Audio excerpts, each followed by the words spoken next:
ल भयो ल अघि छ गाइजहरू त्यत्रो बोल्यो साथीहरू अब रेकर्डिङ चाहिँ नभएर रहेछ अनि हस् जानुहोस्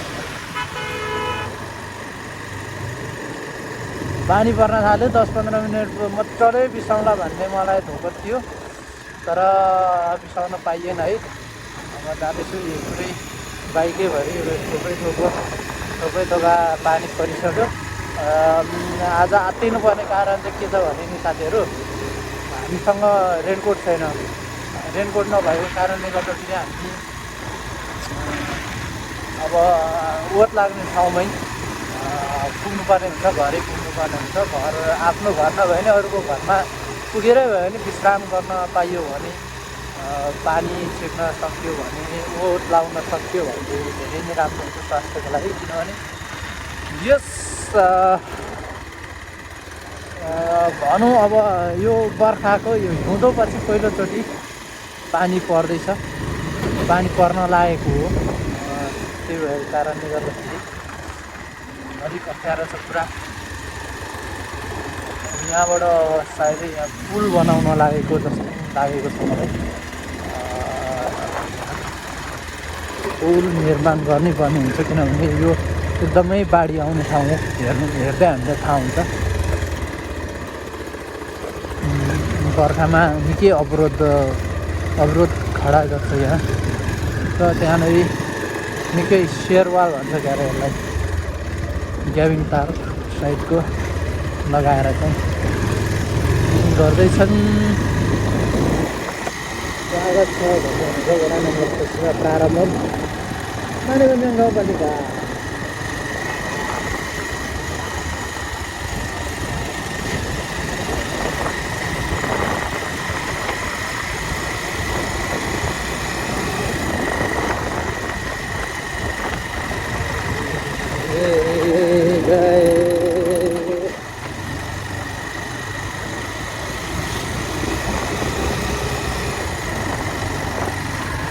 हामी चाँडोभन्दा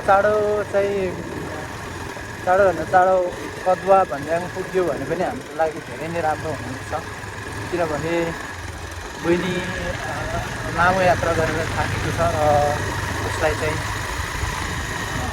लस्सी खान मन लागेको छ लस्सी पेडा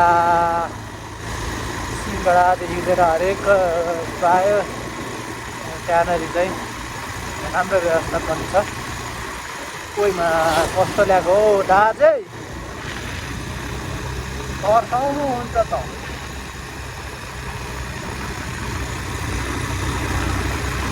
पुरै पानीको छिटाले चाहिँ मेरो आँखाले भिजाउनु थालेको छ जिउमा चाहिँ ज्याकेट लागेको कारणले गर्दाखेरि थाहा भएको छैन अघि भने गर्मी महसुस भइरहेको थियो हामी दुवैजनालाई अहिले भने हल्का शीतलको महसुस भइरहेको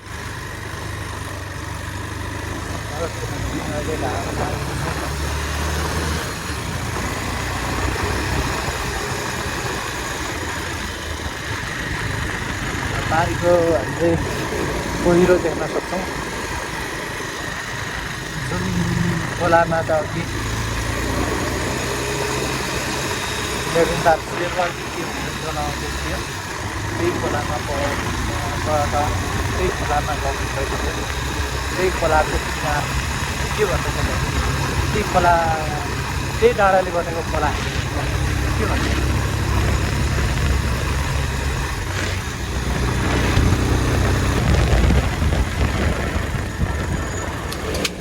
ए बाख्राजी आफ्नो बाटो हिँड्नुहोस् है हाम्रो बाटो हामीलाई दिनुहोस् सम्मान के बाख्रालाई पनि सम्मान दिनु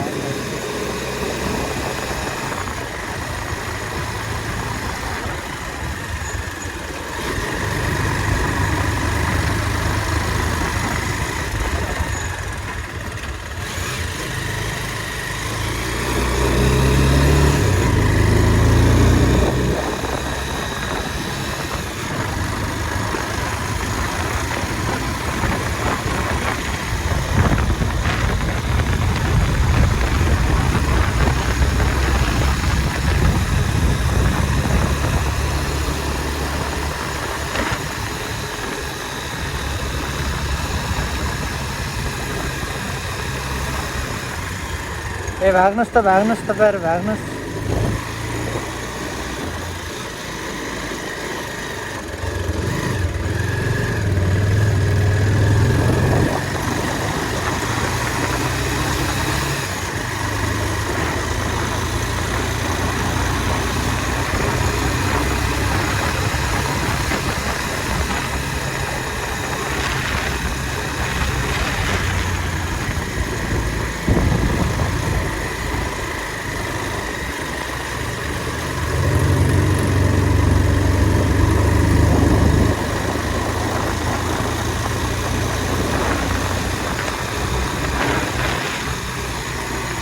यहाँ पाउँछ त पाउँदैन नि यहाँ।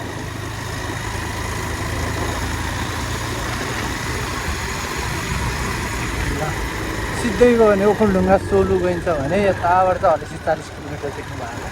ट्याक्कै यहाँबाट 40 किलोमिटर लागेको छ हलेसी। ओखलढुङ्गाभन्दा हलेसी जाँदैन नि यहाँबाट ओखलढुङ्गा बजारभन्दा।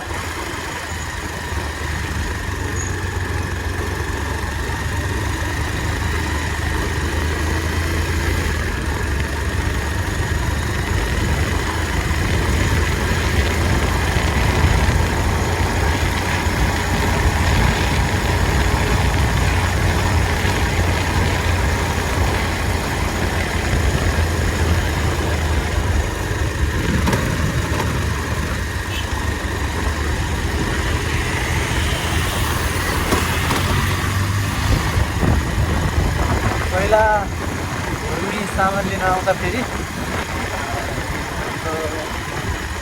गाउँलेहरूले चाहिँ यो पारी देखिएको सोकमाटारमा चाहिँ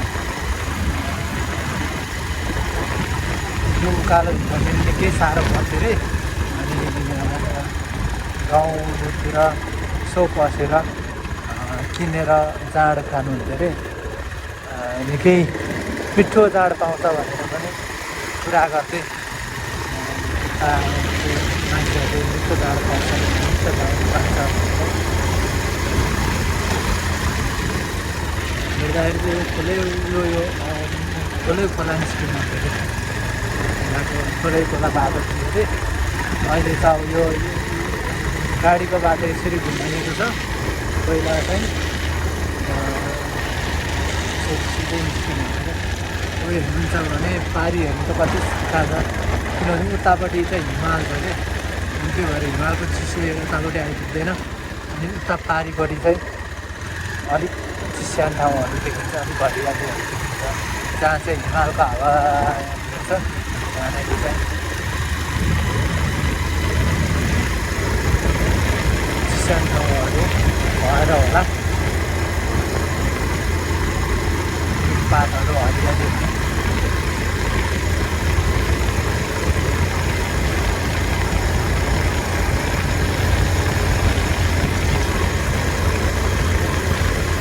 पानी परि नै रहेको छ तर एकदम फिस पानी परिरहेको छ कि सानो सानो थोका नत्र यतिको चाहिँ यतिको हाल्दाखेरि ठुलो पानी पऱ्यो भने चाहिँ गालामा टुक्यो भने पुरै गाला दुखिरहन्छ, चिप हुन्छ। तर अहिले त्यस्तो महसुस भएको छ, चिसो मान्छ जहाँ पानीको थुपा झर्छ।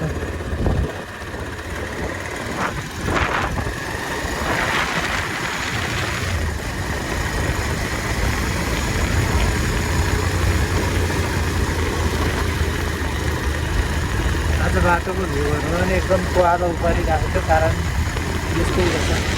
ल कति छिटो त्यो उहाँ पुगेको थियो एक्सपोज, उहाँ पुगिसकेको मलाई यहाँ माथि ओभरट्याक गराएको थियो। दर्शक श्रोताहरूसँग बोल्दा बोल्दै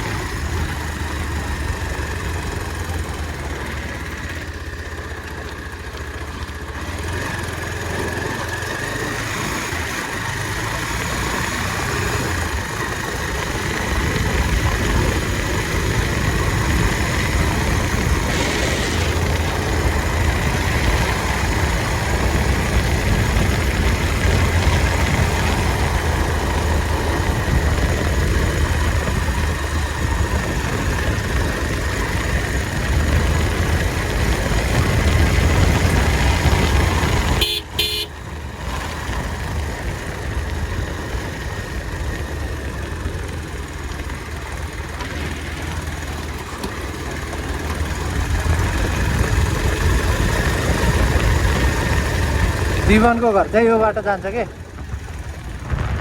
सुनिस् हेडिना तँलाई पहिला पनि भने है मैले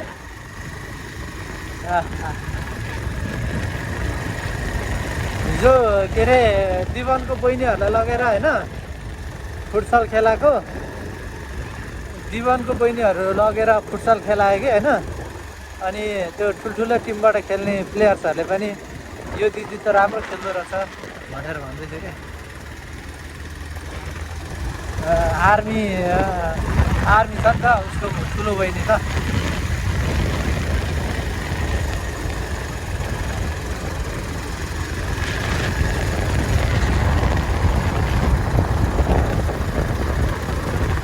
Stop Siri Stop the video Hey Siri